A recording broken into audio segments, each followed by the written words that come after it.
Prédica número 2605, dada por el pastor Carlos Hostal el miércoles 9 de septiembre del 2015.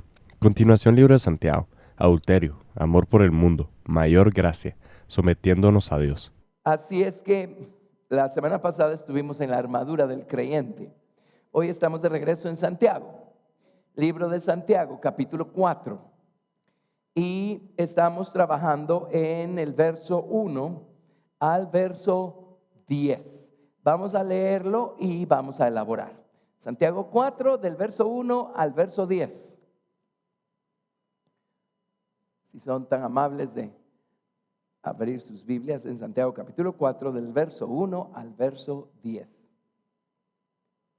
¿De dónde vienen las guerras y los pleitos entre vosotros? ¿No es de vuestras pasiones las cuales combaten en vuestros miembros? Codiciáis y no tenéis, matáis y ardéis de envidia y no podéis alcanzar. Combatís y lucháis, pero no tenéis lo que deseáis, porque no pedís. Pedís y no recibís porque pedís mal, para gastar en vuestros deleites. Oh almas adúlteras, ¿no sabéis que la amistad del mundo es enemistad contra Dios? Cualquiera pues que quiera ser amigo del mundo se constituye enemigo de Dios. ¿O pensáis que la Escritura dice en vano: el Espíritu que Él ha hecho morar en nosotros nos anhela celosamente? Pero Él da mayor gracia. Por esto dice: Dios resiste a los soberbios y da gracia a los humildes.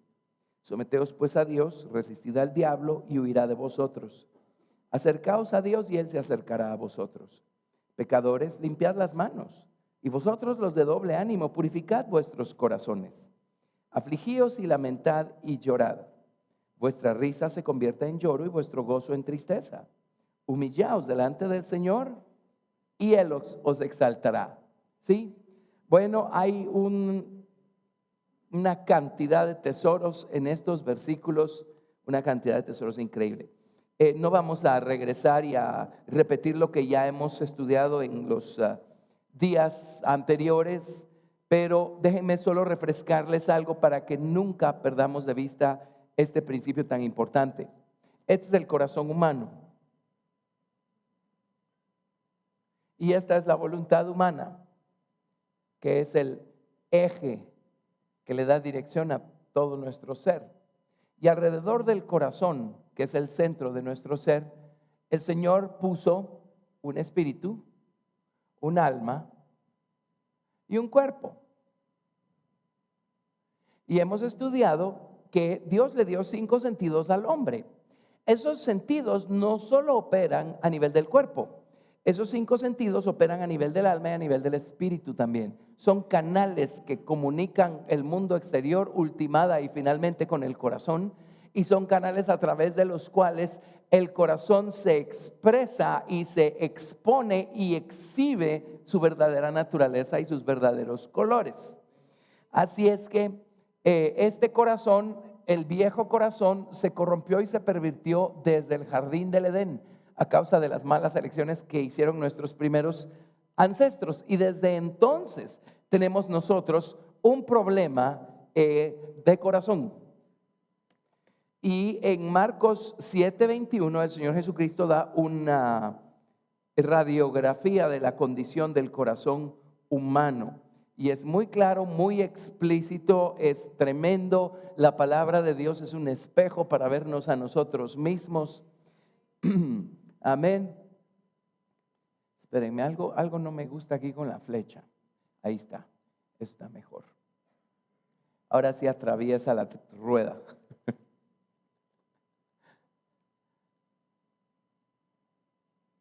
Hoy sí. ¿Qué les parece? Pero en Marcos 7:21 dice: porque de dentro del corazón de los hombres salen los malos pensamientos, los adulterios, las fornicaciones, los homicidios, los hurtos, las avaricias, las maldades, el engaño, la lascivia, la envidia, la maledicencia, la soberbia, la insensatez. Todas estas maldades de dentro salen y contaminan al hombre. Así es que en el caso específico de nuestra porción que estamos estudiando en Santiago, está hablando del adulterio. Y obviamente hay diferentes formas de adulterio, porque aquí en Santiago le llaman adulterio al amor por el mundo. Ahora, entonces, ¿dónde está el adulterio? Dice, porque de dentro del corazón de los hombres salen todas estas cosas que se mencionan acá, y entre esa ilustre lista se encuentra el adulterio. Así es que el adulterio está adentro del viejo corazón, está adentro. Amén. Entonces, el viejo corazón, mientras no haya sido todavía regenerado, transformado, convertido y conformado a la imagen de Cristo, de acuerdo, en el corazón de un creyente, Cristo está ahí adentro. Cristo es el creador, pero Él creó un nuevo corazón o un nuevo hombre dentro de nuestro viejo hombre. Y este nuevo hombre en nosotros no peca porque fue creado conforme a la imagen del que lo hizo. Amén. Así lo dice la Biblia. Pero el problema es que si no dejamos que el nuevo corazón crezca y gane terreno dentro de nosotros, lo que nos va a seguir gobernando, aunque seamos genuinamente salvos, es nuestro viejo corazón, con todos estos ríos de insensatez que salen de dentro, descritos por Jesús en el libro de Marcos. Amén. Entonces, en el caso del adulterio, esto solo es un repaso porque ya nos detuvimos bastante. En el caso del adulterio, el adulterio no es algo que está afuera del hombre, es algo que está adentro del hombre. Lo mismo todas esas otras, son 13 cosas en total, pero la insensatez es el ego que está sentado en el trono. Así es que si sentamos el número 13 en el trono, quedan 12 ríos, ¿verdad? Por eso yo hablo de 12 ríos de insensatez que salen del viejo necio que está sentado en el trono. Amén. El viejo necio es nuestro viejo hombre o nuestra vieja naturaleza. Entonces, nuestra lucha no es contra carne ni sangre. Amén. Nuestra lucha es por fuera contra Satanás en sus múltiples formas de Satanás, diablo, serpiente y dragón, sus ejércitos de principados, potestades, gobernadores de las tinieblas de este siglo y huestes espirituales de maldad en las regiones celestes. Además, hemos estudiado que además de existir ese ángel caído que se llama Satanás, la Biblia nos habla acerca de la maldad en femenino, le llamamos madre maldad. Habla de la maldad en masculino, le llamamos padre maldad. La Biblia habla de Abadón. Ahora, Abadón no nos da qué hacer ahorita, porque Abadón fue encadenado por el Señor, amén, cuando se rebeló. Pero Abadón va a ser suelto cuando sea la gran tribulación. Solo hay que leer el libro de Apocalipsis para verlo a todo color, amén. Batallamos en contra de padre maldad, madre maldad, en contra de Lucifer. Y el rey sobre todos esos soberbios, dice el libro de Job, es Leviatán. Por eso el mundo está en la condición en la que se encuentra. Así es que efectivamente tenemos presiones y batallas que libramos hacia afuera. Y efectivamente hay un tentador, se llama el diablo. Efectivamente hay un acusador, se llama el diablo. De acuerdo. Pero si en nosotros no hubiera concupiscencia, como ya lo estudiamos en el libro de Santiago, ¿qué importa cuánta tentación se nos pusiera enfrente? No habría ningún problema. Entonces, al final el problema mayor es que todavía tenemos un viejo corazón que es débil y enfermizo por dentro. Entonces, no solo batallamos contra todo esto por fuera, batallamos en contra de nuestra propia vieja naturaleza por dentro, que aún no ha sido regenerada y transformada por el Señor Jesucristo. Entonces, ¿qué tenemos que hacer mientras no seamos perfectos? Y les tengo noticias, yo no sé si buenas o malas. Depende del punto de vista. Yo creo que son buenas. Las buenas noticias es que no somos perfectos. ¿Saben por qué son buenas noticias? Porque eso nos forza, nos obliga, nos hace buscar ayuda en aquel uno que sí es perfecto, el Señor Jesucristo. Y de esa manera podemos llegar a conocerlo más, mejor, y no en teoría, sino por experiencia, cuando sabemos que nuestras batallas son de vida o muerte, y o pedimos ayuda, o este monstruo que tenemos adentro, que heredamos del primer Adán, va a hacer encallar el barco. Amén. Entonces tenemos que, con la ayuda del Señor Jesucristo, mientras más crece Cristo en nosotros, más fácil es mantener bajo control las inclinaciones de la carne, las malas inclinaciones, las debilidades, mantenerlas controladas, mantenerlas sojuzgadas. Amén. Pero porque no somos perfectos, a veces pasamos por momentos de debilidad, o algo no nos parece y nos enojamos. Y entonces se empieza a debilitar eso que ya habíamos logrado edificar aquí adentro. Y cuando menos venimos a sentir todos esos bichos que estaban bajo control, que salen del viejo corazón, si nos descuidamos, si aportillamos el vallado, todas esas malas inclinaciones, toda esa lista que menciona Marcos 7:21, empieza a aflorar. Entonces, contrario a lo que muchos creían, porque varios me hicieron comentarios acerca de esta lección que estamos repasando ahorita, pero en el caso del adulterio, muchos tenemos la idea de que primero cometemos adulterio físico y entonces contaminamos nuestro espíritu y nuestro corazón. Les tengo noticias, es al revés. Si ya llegamos al adulterio físico es porque ya habíamos contaminado nuestro espíritu. Ya el proceso de descomposición había empezado. Amén. Y empieza de adentro. Entonces, ya vimos, ya les expliqué, no voy a repetir toda la lección, los síntomas de un corazón que está debilitándose y que está cediendo terreno. Amén. A las malas inclinaciones que hay en el viejo corazón. Pero ustedes se recordarán, pues este es el espíritu, el alma y el cuerpo. Lo primero que se ve afectado cuando un día decidimos que Dios no hizo lo que yo esperaba que Dios hiciera, así es que me voy a enojar con Dios. Todo eso va debilitando lo que habíamos logrado edificar aquí adentro. Amén. O un día alguien decide ofenderme y yo por alguna razón decido que merezco un mejor trato y que no tengo por qué perdonar a esa persona. Entonces empiezo a debilitar lo que había logrado edificar aquí adentro. Amén. Y ábrale un poquito la jaula a los leones y se les salen. Entonces, cuando estamos en esos periodos de berrinche, no queremos perdonar, estamos enojados, etcétera, lo primero que se va a ver afectado, no tengo por qué volver a repetir el cuadro que tenemos ahí arriba, pero los 5 sentidos del espíritu son la fe, la adoración, la reverencia, la esperanza y la oración.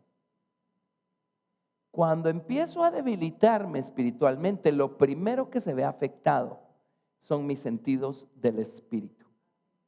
Ya no tengo ganas de orar, ya no tengo ganas de adorar al Señor.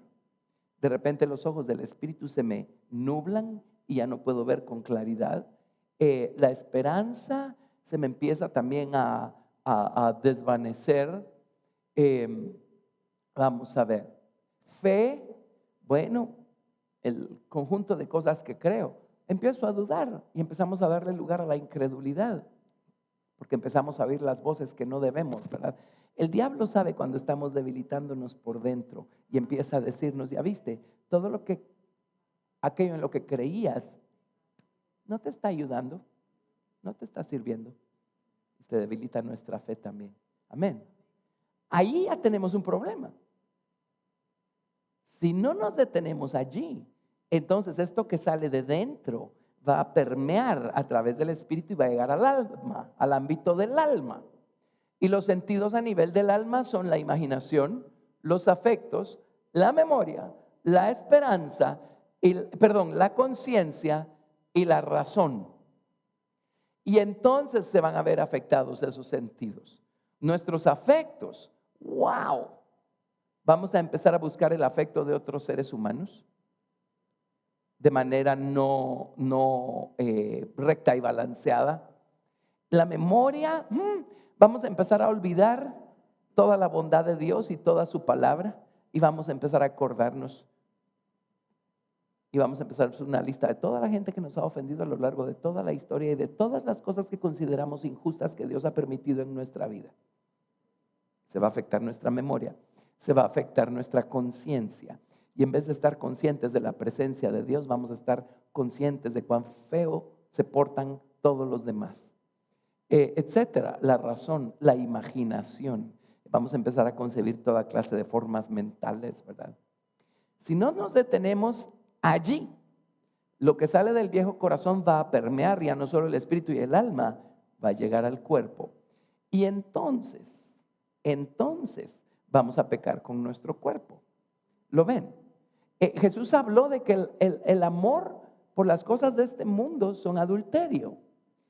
El Señor también dijo que era adulterio el codiciar a una doncella con los ojos. El amor por el mundo, eso es adulterio a nivel del espíritu. Amén, porque estamos empezando a adorar otros dioses.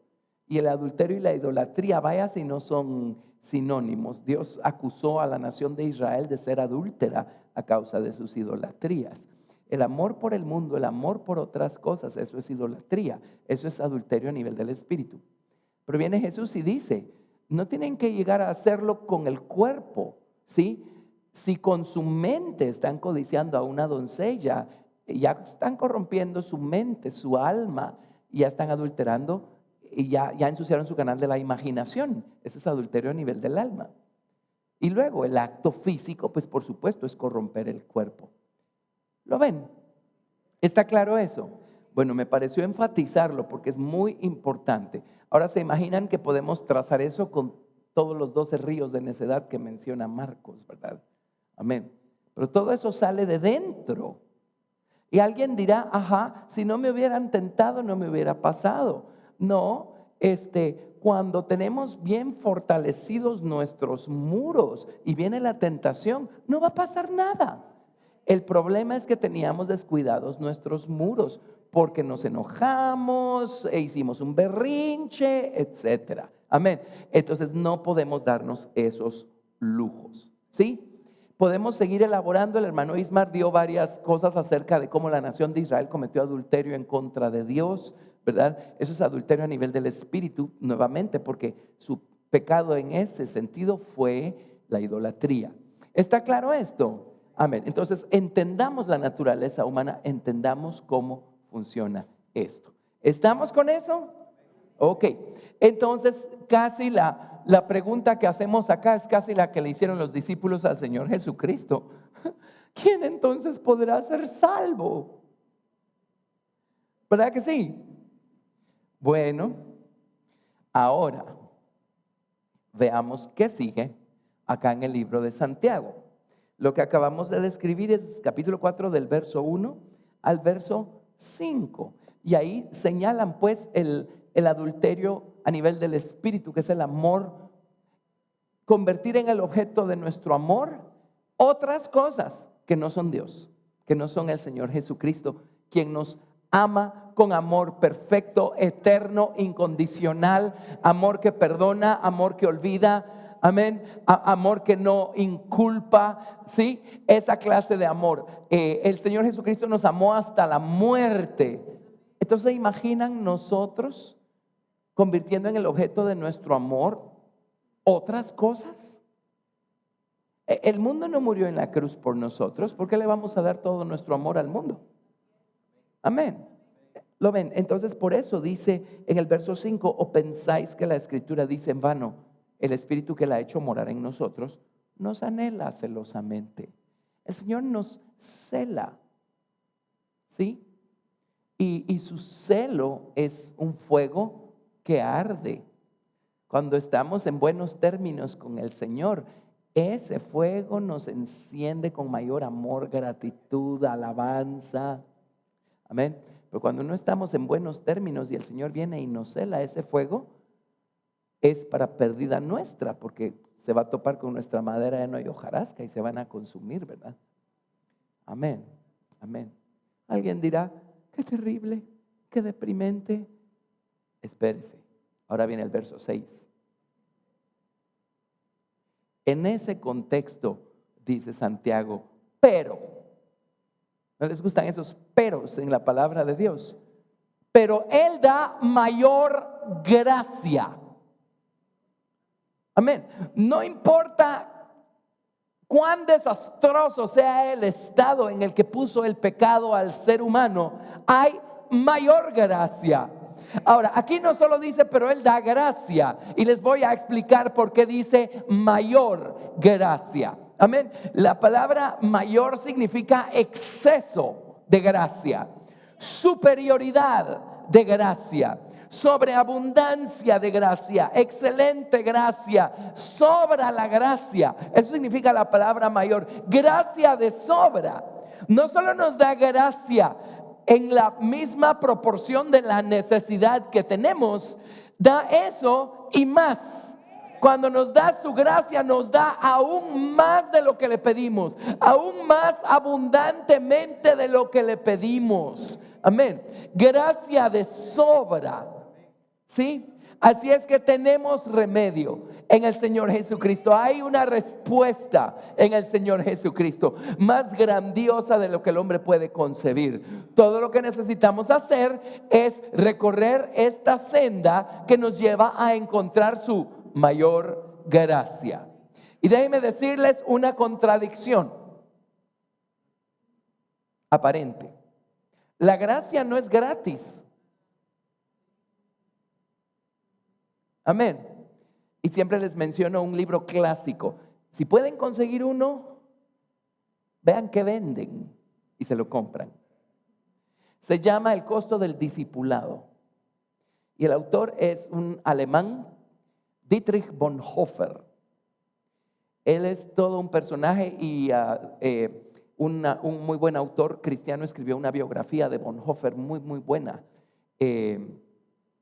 Él era alemán, por supuesto, venía de una familia de ministros, gente muy prominente en Alemania, y él pues se excedió, o sea, salió en esto de servir al Señor por encima del resto de su familia. Y él sirvió al Señor en tiempos de los nazis y de la Segunda Guerra Mundial.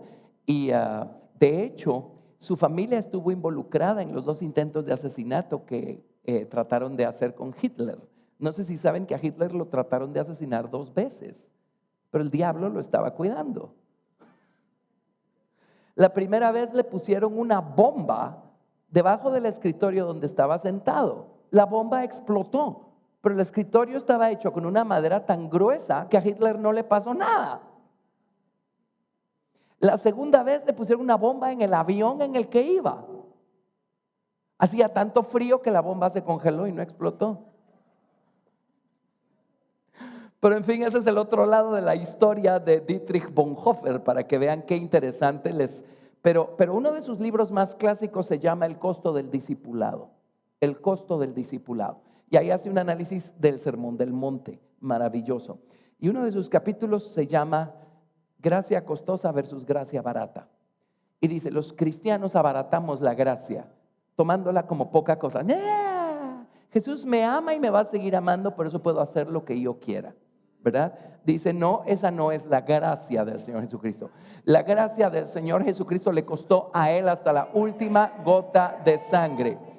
Y si nosotros somos tercos y obstinados, no vamos a encontrar esta superabundante gracia. Hay un camino que debemos recorrer para encontrar esa superabundante gracia. Amén. O sea, usted no había encontrado la gracia de Dios antes de ser salvo, ¿o sí? No, algo tuvo que hacer usted para encontrarla. ¿Qué hizo? ¿Qué hizo?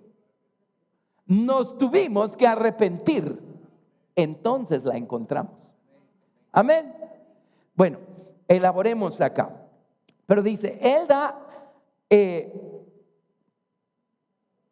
ya me perdí, mayor. Él da mayor gracia, mayor gracia. La palabra mayor ya se las definí, es exceso de gracia, gracia que sobra. En otras palabras, más gracia que la medida que haya sido solicitada.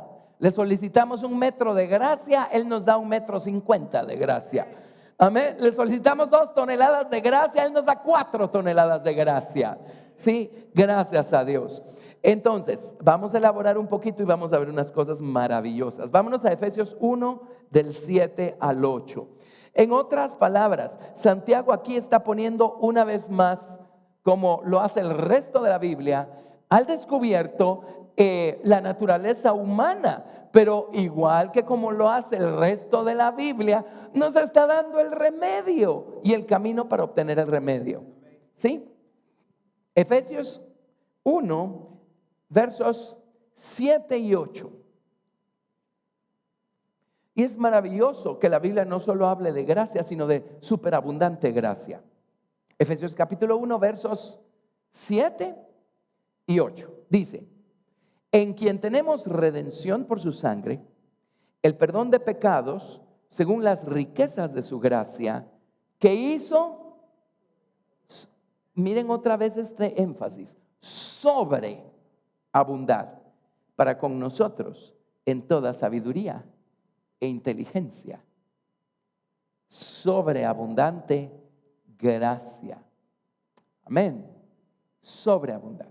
Ahora vámonos por favor a Romanos capítulo 5, verso 20. Romanos capítulo 5, verso 20.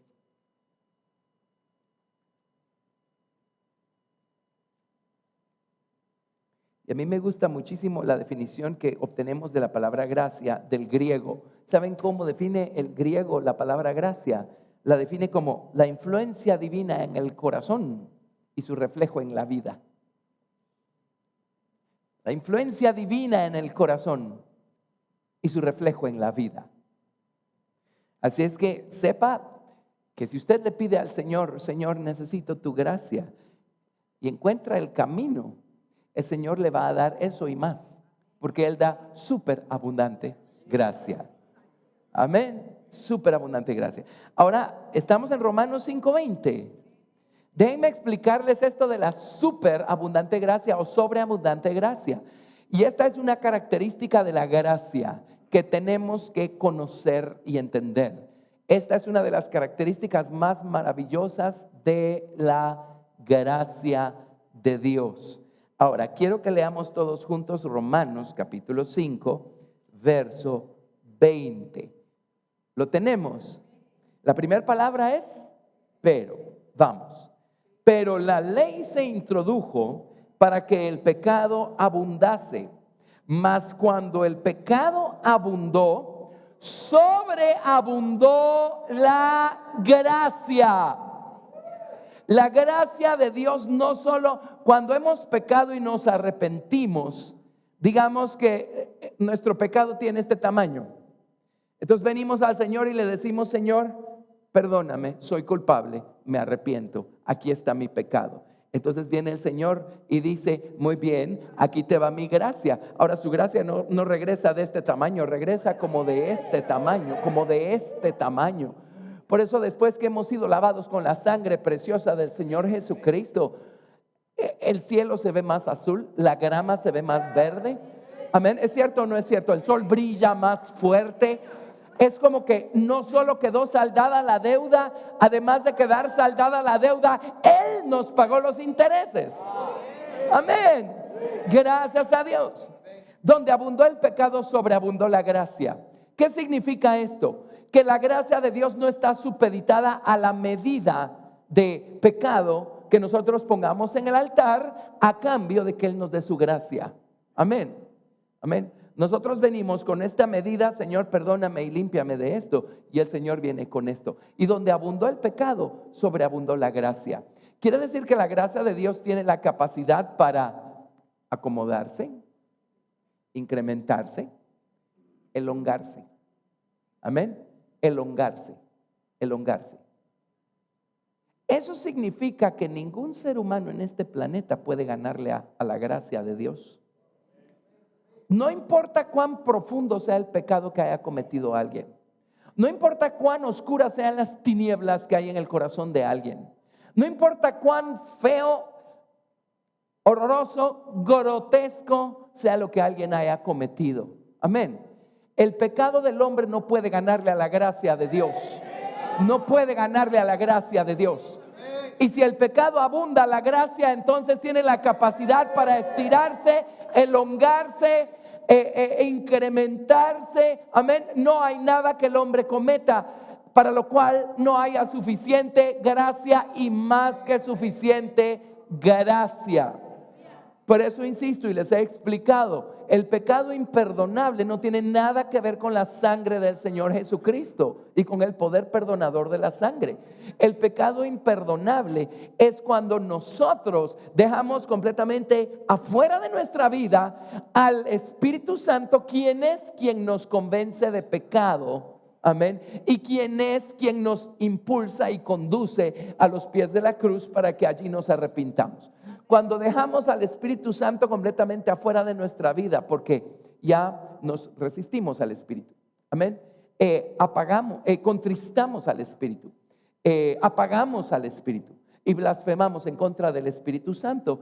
Entonces, la gracia no es inoperante e inefectiva solo porque alguien blasfemó en contra del Espíritu Santo. No, lo que pasa es que ese individuo por ningún lado va a tener la más mínima ocurrencia que lo que tiene que hacer es arrepentirse, y no se va a arrepentir. Ese es el estado de alguien que ha llegado al punto de la blasfemia. Amén. Pero eso no tiene nada que ver con el poder de la sangre y con el poder de la gracia de Dios. Tiene que ver con el estado en el que una persona pueda encontrarse, en donde allí ya no va a arrepentirse, porque no le va a salir por ningún lado ni la gana, ni la idea, ni nada de arrepentirse. ¿Está claro eso? Amén. Así es que miren, donde abundó el pecado, sobreabundó la gracia. No existe un ser humano que pueda pecar más allá de la gracia de Dios. No importa cuán profundo haya caído en su pecado, si allí se arrepiente, va a encontrar sobreabundante gracia. Sobreabundante gracia. Este principio lo podemos trazar en Efesios capítulo, déjenme ver, vamos a ver, ahorita les digo donde, creo que ni tengo apuntada esta cita, pero no la tengo que tener apuntada en mis notas. Sé cuál es la cita. Efesios capítulo 4, del verso 7 al 10. Efesios 4 del verso 7 al 10. Efesios 4 del 7 al 10. Pero a cada uno de nosotros fue dada la gracia conforme a la medida del don de Cristo. Por lo cual dice: subiendo a lo alto, llevó cautiva la cautividad y dio dones a los hombres. ¿Y eso de que subió? ¿Qué es sino que también había descendido primero a las partes más bajas de la tierra? El que descendió es el mismo que también subió por encima de todos los cielos para llenarlo todo. ¿Hay algún espacio en donde no se encuentre presente el Señor Jesucristo y su gracia? Imposible. Y Él descendió a las partes más bajas de la tierra. ¿Se recuerdan? Literalmente su alma descendió a las profundidades del Seol y a los abismos. ¿Puede algún ser humano descender más abajo de lo que descendió Jesús, como para llegar a un punto en donde de plano ahí no se encuentra Jesús por ningún lado para pedirle perdón y esperar que su gracia lo perdone? No, imposible. Jesús descendió más abajo, más abajo, más abajo, más abajo. Amén. Por eso se llama el abismo sin fondo, el abismo Tehom, porque los seres humanos no somos infinitos. Por eso nosotros no encontramos fondo por ningún lado. Pero Jesús, Él es el infinito, Él es el eterno, Él sabe dónde está el fondo. Amén. Ningún hombre va a poder tocar fondo. Jesús tocó fondo por ustedes y por mí, para que no importa cuán bajo haya descendido un ser humano, si allí se arrepiente, sigue siendo válido eso de: clama a mí y yo te responderé. Amén. Gracias, Jesús. Muy bien, muy bien. Sigamos trazando esto de la sobreabundante gracia. Segunda de Corintios 4:15. Miren, si el Señor nos diera su gracia en la misma proporción que la ofensa que nosotros estamos trayendo al altar. Por ejemplo, aquí está mi ofensa, ¿verdad? Señor, perdóname por esto. Y viene el Señor y me dice: con mucho gusto, aquí está mi perdón y aquí está mi gracia. ¿Cómo nos sentiríamos después de haber recibido perdón de parte del Señor?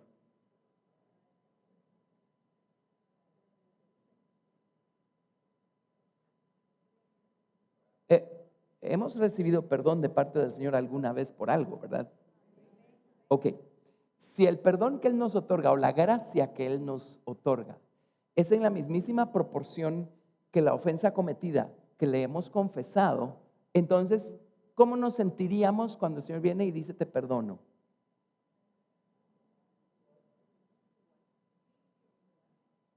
Igual que antes de haberlo hecho.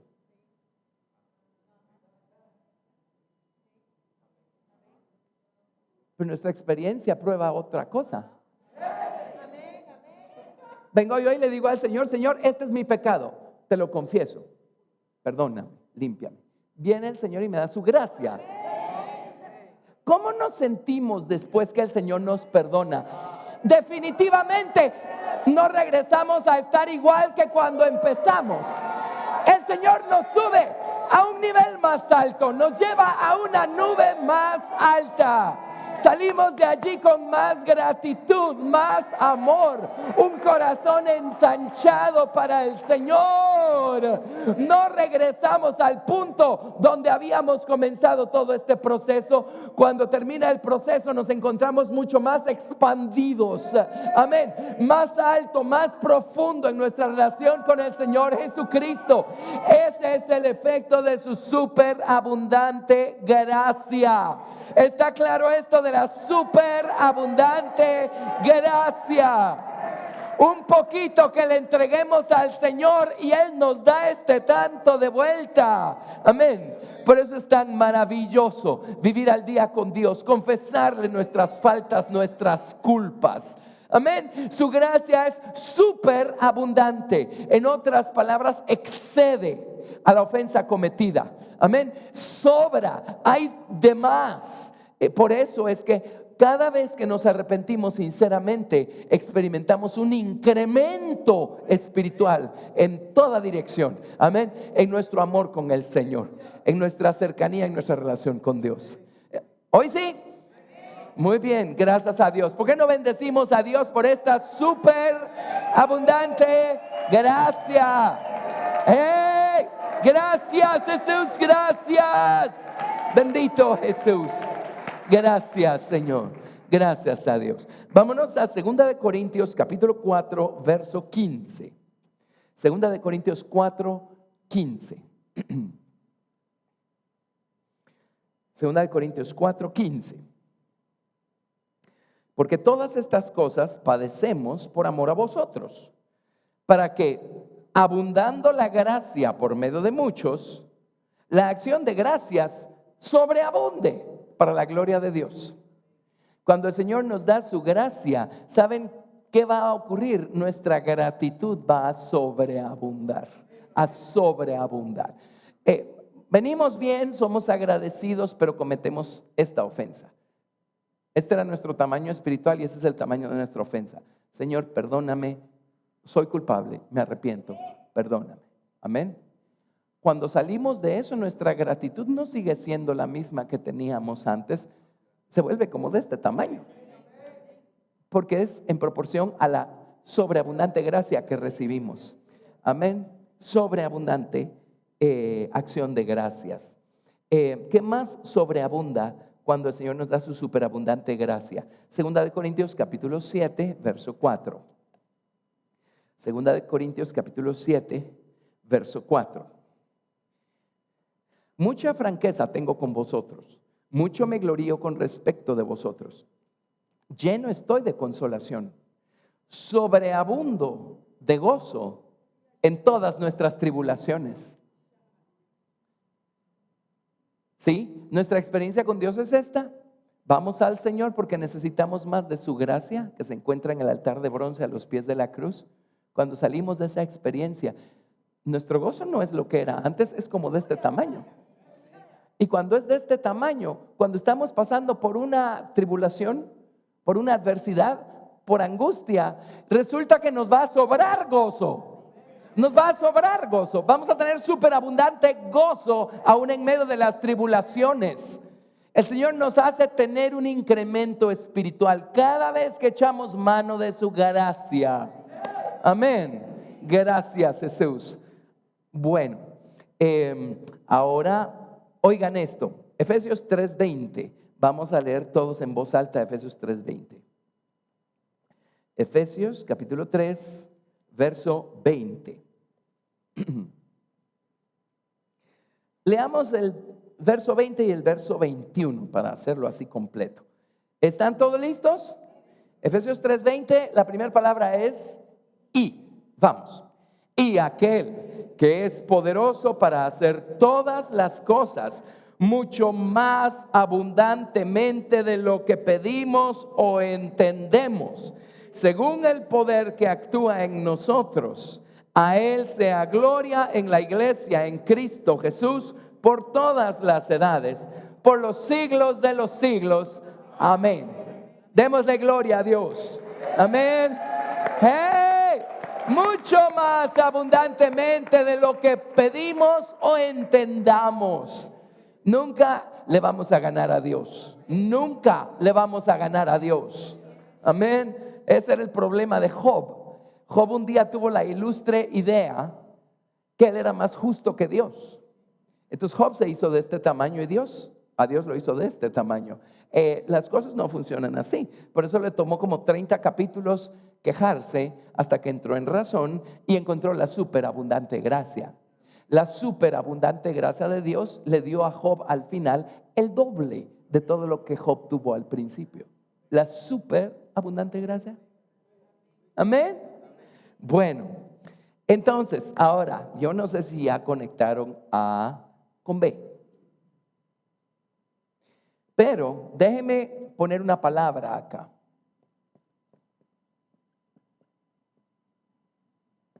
¿Qué dice allí? Dragón. Ay, tan bonito que iba el estudio porque tuve que poner dragón ahí.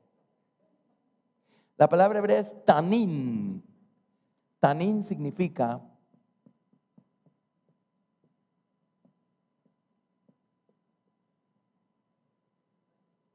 elongar. ¿Saben de dónde se robó Lucifer en su forma de dragón la capacidad para expander? ¿De dónde creen que se la robó? Y luego la corrompió, la pervirtió y desde entonces nos atormenta con eso. ¿De dónde se robó el diablo la capacidad para agrandar las cosas? De la gracia de Dios, de allí se la robó. Amén. La gracia de Dios es el buen dragón. Amén. El dragón, ese es un usurpador. ¿Qué hace el dragón? Sírveme este tantito y te voy a dar esto a cambio. ¿Cierto o no? Y sí lo hace hasta que se cobra la factura. Así es que no, ni siquiera se atreva a probar. Amén. Pero ¿qué hace la gracia de Dios? Le damos a Dios este tantito y el Señor nos devuelve esto. Y el Señor nos devuelve esto. Amén. ¿Está claro eso? Va, ahora como ya les vi la cara, vámonos a Éxodo. Vámonos a Éxodo, capítulo 7, del 10 al 13. Éxodo 7, del 10 al 13. Ahora, los traductores acá por alguna razón tradujeron la palabra tanín como serpiente. Pero créanme, la palabra es dragón. Serpiente es nahash. La palabra nahash aparece más adelante. Pero aquí la palabra que se utiliza en la Biblia es tanín. ¿Sí? ¿Estamos? Ok, oigan esto. El faraón está negociando con Moisés y Moisés de parte de Dios con faraón. Ahora Dios no negocia. Dios lo que está haciendo es dándole una oportunidad al faraón para humillarse y arrepentirse y ver la sobreabundante gracia de Dios sobre su vida. Pero el faraón se empezó a endurecer, se empezó a endurecer, se empezó a endurecer y al principio dice que faraón endureció su corazón. Pero llega un punto en donde la Biblia dice que Dios terminó endureciendo el corazón de faraón. Si somos lo suficientemente necios para endurecernos para con Dios, va a llegar un punto en donde Dios va a terminar endureciéndonos a nosotros. Ese es el punto del que no hay retorno. Amén. Ese es el punto del que no hay retorno. Por eso en Santiago dice, miren, no lleguen al punto de no retorno. Dios da sobreabundante gracia. Dios da grande gracia. Amén. Así es que encuentren el camino para la sobreabundante gracia. Eso es todo lo que necesitan hacer. No se sigan endureciendo. Amén. Pero en una de estas tantas demostraciones que Dios le pidió a Moisés hacer por varias razones. ¿Se acuerdan que Dios envió 10 plagas a Egipto? Amén. Una por cada mandamiento de la ley moral de Dios que los egipcios estaban violando. Y porque el faraón se endureció, eso le dio a Dios el privilegio y la oportunidad de darse a conocer a niveles más altos y más profundos con cada siguiente plaga que mandaba a los egipcios, con la esperanza de quebrar su orgullo y que se humillaran y que reconocieran que Dios es Dios. De hecho, muchos lo hicieron, porque se recordarán que cuando Israel salió de Egipto, con ellos se fue una gran multitud mixta, le llama la versión antigua, una gran multitud mixta. Y adivinen quién se fue con ellos también. La hija de Faraón, la madre adoptiva de Moisés, se fue con ellos.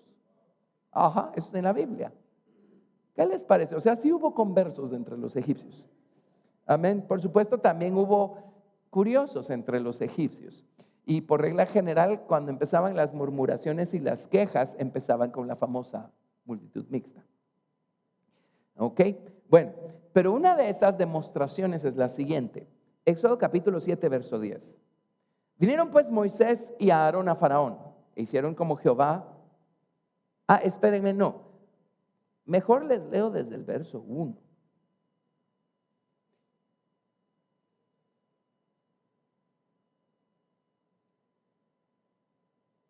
Estoy viendo si les leo desde el 1.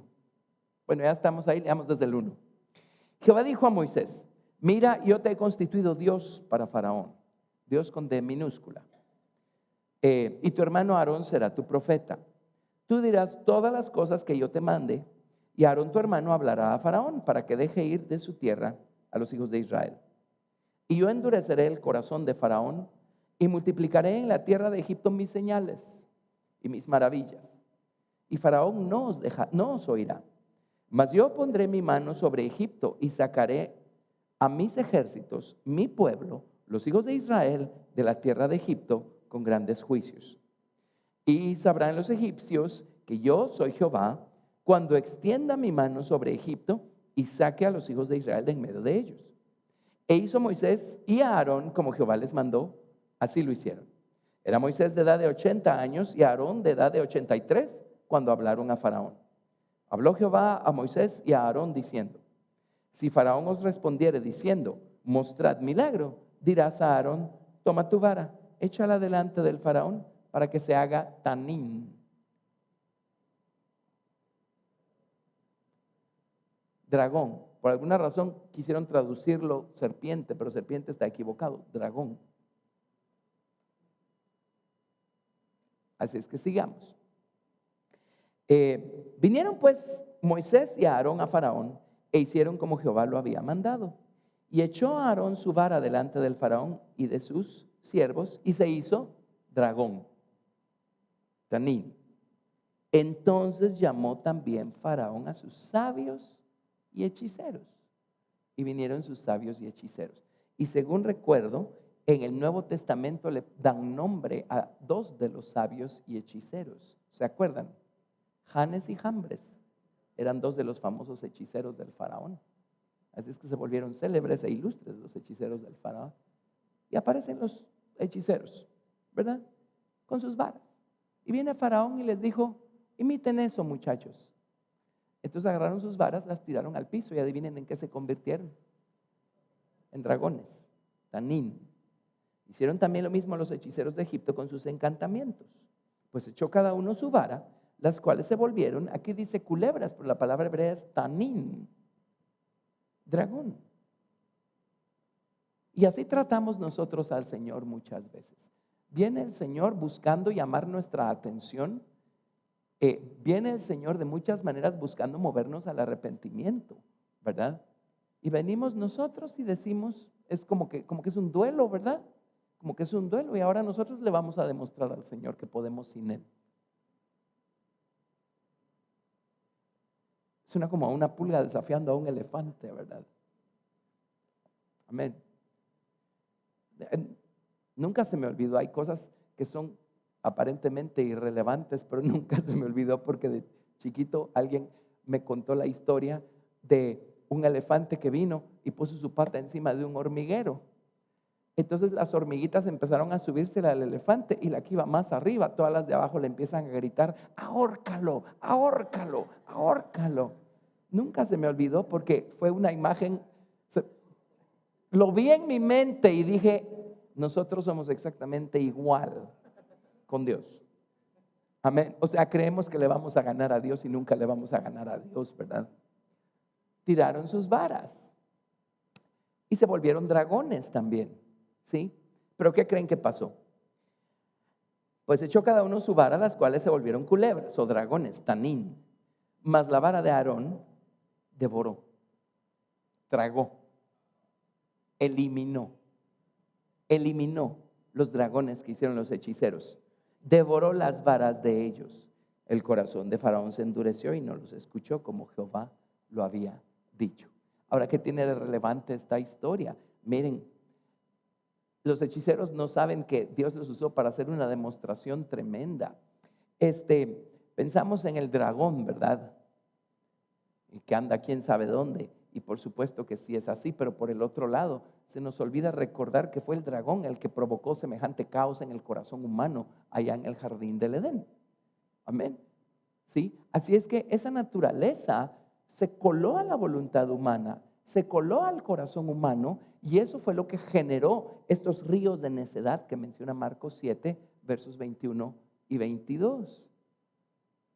Ahora, si amamos al Señor, siempre estamos buscando la manera de cómo la gracia de Dios puede devorar nuestra naturaleza dracónica,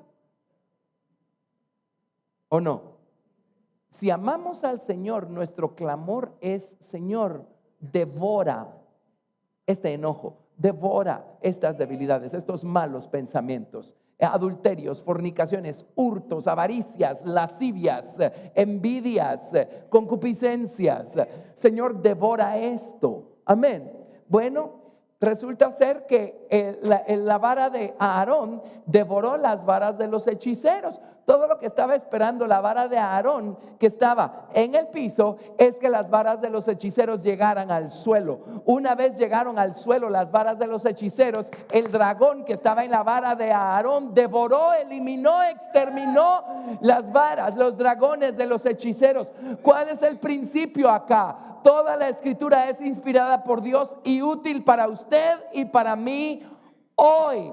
Todo lo que Dios está esperando ver en el suelo, en el piso, es mi orgullo. Todo lo que tengo que hacer es rendirme, humillarme. Y cuando yo finalmente me humille y me postre delante del Señor, ¿qué voy a encontrar allí? Voy a encontrar al buen dragón de la gracia de Dios.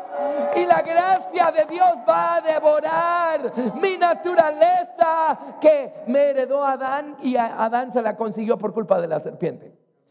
¿Está claro? ¿Está claro el principio? Todo lo que Dios está esperando para devorar con su superabundante gracia nuestra naturaleza caída es que nosotros vengamos y la pongamos horizontal a los pies de la cruz. Amén. Allí está el buen dragón esperando a que lleguemos para devorar todo lo que tenga que devorar de nosotros. Recordemos que la gracia de Dios está tipificada en el altar de bronce a los pies de la cruz, en tanto que la misericordia de Dios está tipificada en el propiciatorio, a la altura de la cabeza, de la estatura del Señor Jesucristo. Amén. ¿Estamos claros? ¿Lo vieron? Muy bien. Y hay cosas, miren, Dios no se equivoca, hay cosas interesantes. No voy a elaborar mucho, pero hay fenómenos físicos que hacen que la estrella polar vaya variando a lo largo de los años. Hay un fenómeno que tiene que ver con el hecho de que la Tierra está achatada en los polos y un poquito más gruesecita en el ecuador. Se llama la precesión de los equinoccios, y eso produce movimientos, y entonces con el correr de los años la estrella que está cabal encima del polo norte, que es la estrella polar, pues digamos todo el cielo va girando en su movimiento aparente, y 3000 años después pues ya no va a ser esta la estrella que está ahí, sino que va a ser esta que está acá. Pero en tiempos de los patriarcas, la estrella que estaba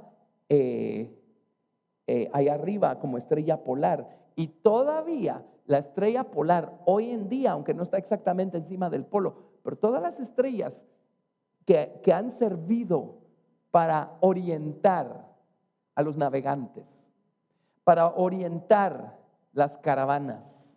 Ustedes saben que los barcos pues ahora usan toda clase de piruetas electrónicas, pero antes usaban sextantes y veían la posición de día, pues la posición del sol, dónde salía, dónde se ponía, pero de noche cómo seguían navegando en línea recta. Buscaban la estrella polar porque era una constante, era algo que no se movía, ahí estaba. Entonces podían chequear sus ángulos y todo y podían seguir navegando en línea recta. Lo mismo las caravanas en los desiertos donde no hay puntos de referencia. Amén. ¿Saben a qué constelación pertenece las estrellas polares que toda la vida han habido? A la constelación del dragón. Y el Salmo 19 dice: los cielos cuentan la gloria de Dios y el firmamento anuncia la obra de sus manos. ¿Es cierto o no es cierto? Un día emite palabra a otro día y una noche a la otra declara sabiduría. Amén. ¿Por qué creen que Dios lo hizo así? O sea, puso todo el eje del planeta Tierra apuntando en dirección a la constelación del dragón. Ahora, esto no me lo estoy inventando. ¿Por qué lo hizo así? Yo veo dos mensajes en eso. Número uno, el mundo entero está bajo el maligno. Amén. Pero realmente el mensaje que Dios puso ahí arriba es otro, porque el propósito de los cielos y de las constelaciones es revelar al Señor Jesucristo. Y ya les he hablado en el pasado, se los he dicho y reforzado, que antes que el hombre tuviera una ley escrita en tiempos de Moisés, ¿cómo supo Abraham cómo conducirse? ¿Cómo supo Isaac cómo agradar a Dios si no tenían una ley moral escrita en papiro o en piedra? ¿Cómo supieron? Siempre supieron. ¿Cómo supo Job que era lo correcto y que no era lo correcto? Antes de leer la ley moral de Dios en tablas de piedra o en papiros, la leían en los cielos. Por eso dice: los cielos cuentan la gloria de Dios. Ahora ya sabe de dónde se robó y pervirtió el diablo los famosos 12 signos del zodíaco. El diablo no los puso allí, Dios los puso allí. Amén. El mensaje que a mí me da el hecho de que el eje de la tierra esté en dirección exacta a la constelación del dragón es el mensaje de la gracia del Señor Jesucristo. Donde abundó el pecado, sobreabundó la gracia. Amén. Alzaré mis ojos a los montes. ¿De dónde vendrá mi socorro?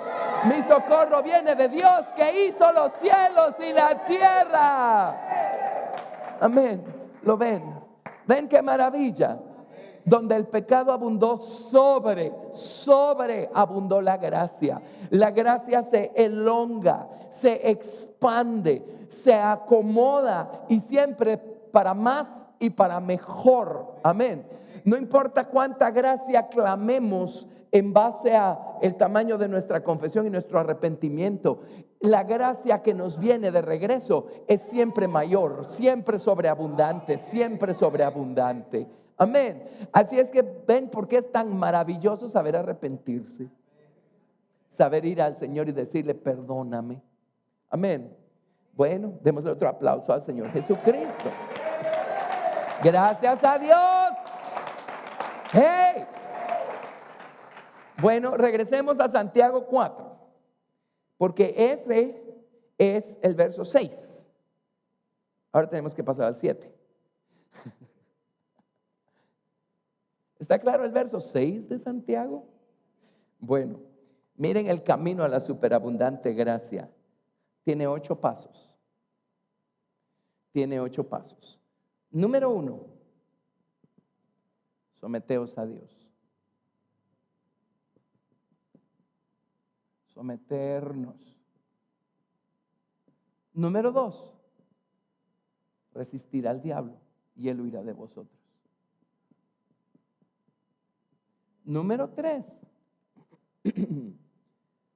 acercaos a Dios. Resistir, voy a poner al diablo porque no es a Dios, ¿va?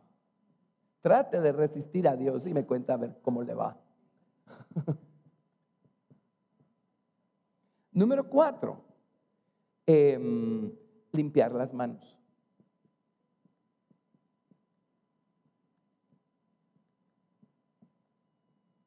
Número 5, purificar los corazones.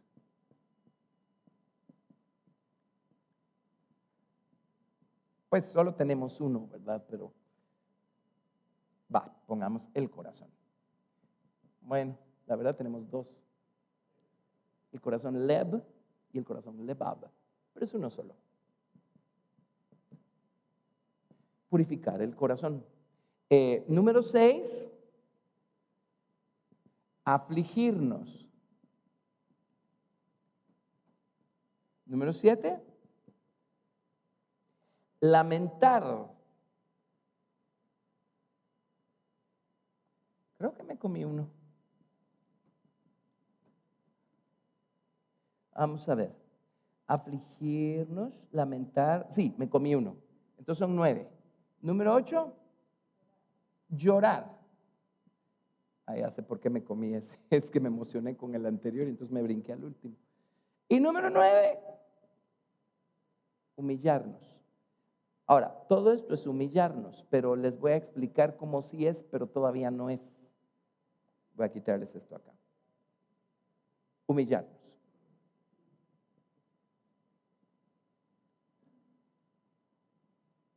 Todo esto es humillarnos, pero todavía no es humillarnos.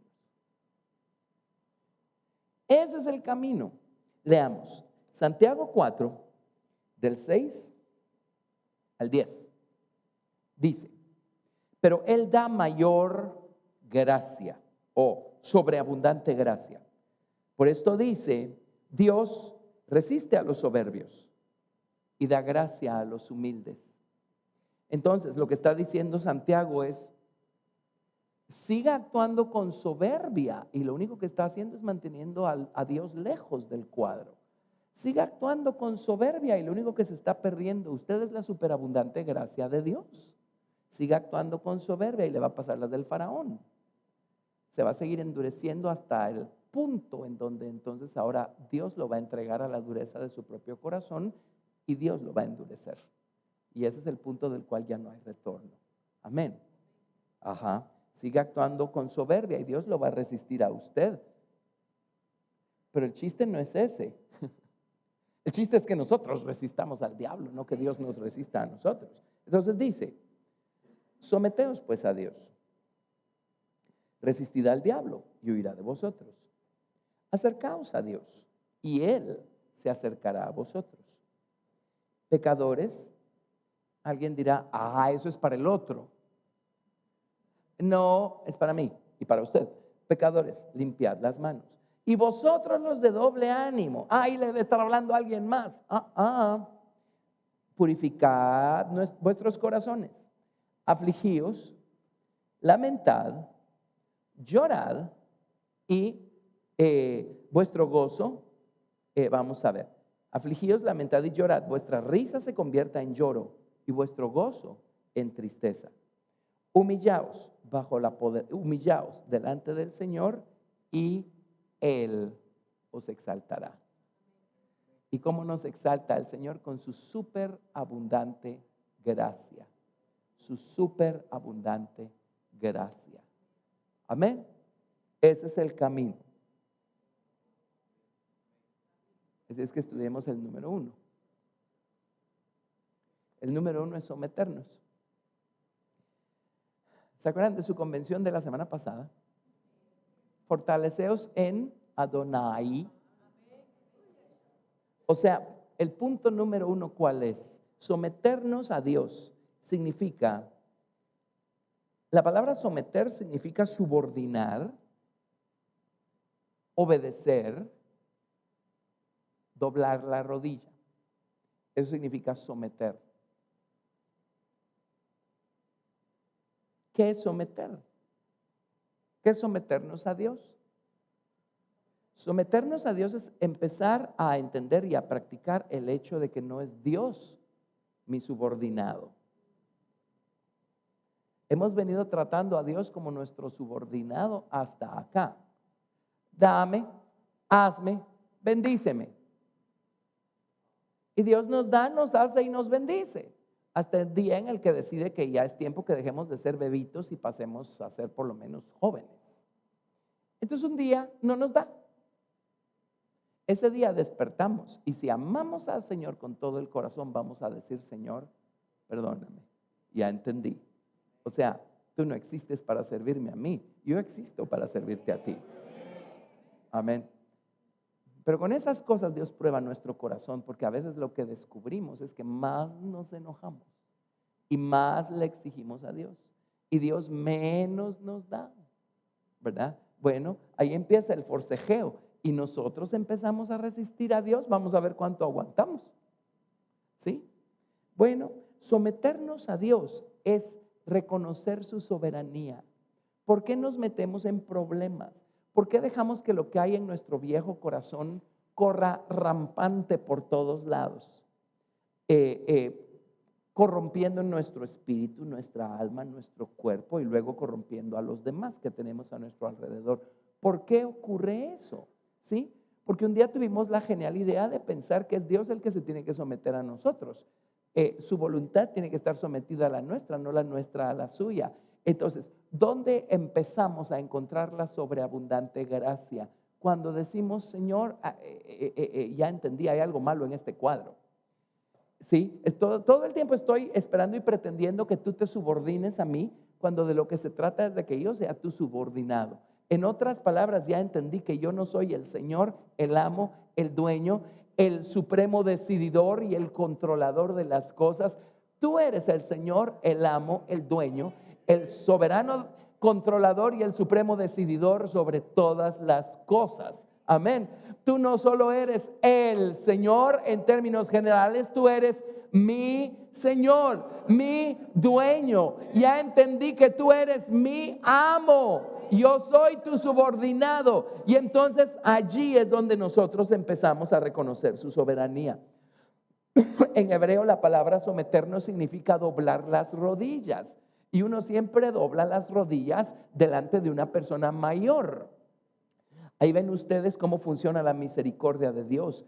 Él sí dobla sus rodillas ante nosotros, no porque seamos sus subordinados, sino porque Él es más grande que nosotros, aún en esta cosa de humillarse. Que Dios como tú, amén, que se humilla a mirar en el cielo y en la tierra, amén, ¿verdad que sí? Dice, y levantas del polvo al pobre y al menesteroso lo sacas del muladar, amén. Dios sabe humillarse. El hecho de que venga a tener comunión con nosotros, eso es humillante para Dios, ¿o no? Ajá. Pero alguien quien es grande sabe ser grande en humildad también. Amén, amén. Bueno, ya es tiempo que nosotros vayamos aprendiendo entonces quién es el grande y quién no, y quién necesita doblar la rodilla delante de quién. El día de nuestra salvación, por así decirlo, Dios dobló su rodilla delante de nosotros, porque ahora espera que nosotros despertemos y entendamos quién es Dios y doblemos nosotros nuestra rodilla delante del Señor. Amén. Entonces, cuando empezamos a entrar en razón y decimos, Señor, tú eres el Señor, tú eres el Señor, allí empezamos nuestro proceso camino a encontrar la superabundante gracia. ¿Qué hacemos en medio de este proceso? Empezamos a empujar de regreso todo lo que está saliendo del viejo corazón.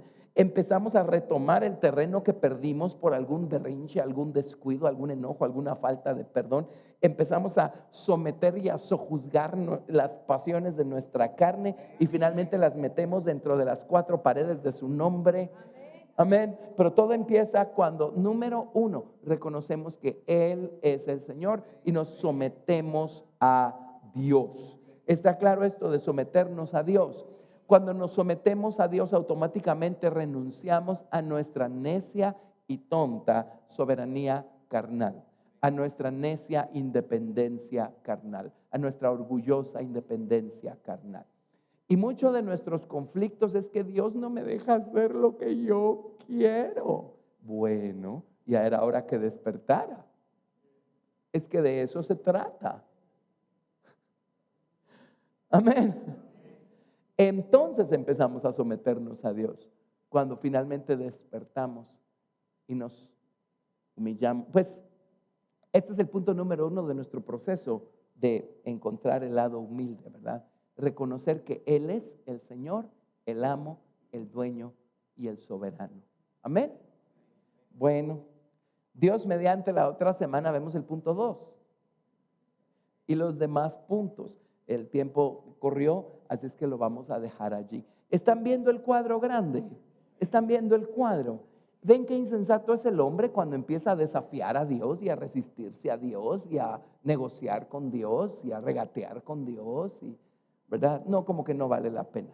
Amén. Lo que necesitamos es superabundante gracia. Eso es lo que nos va a llevar a las alturas. a las verdaderas alturas. Amén. Su superabundante gracia. Bueno, gloria al Señor. Amén. Démosle un aplauso de gratitud.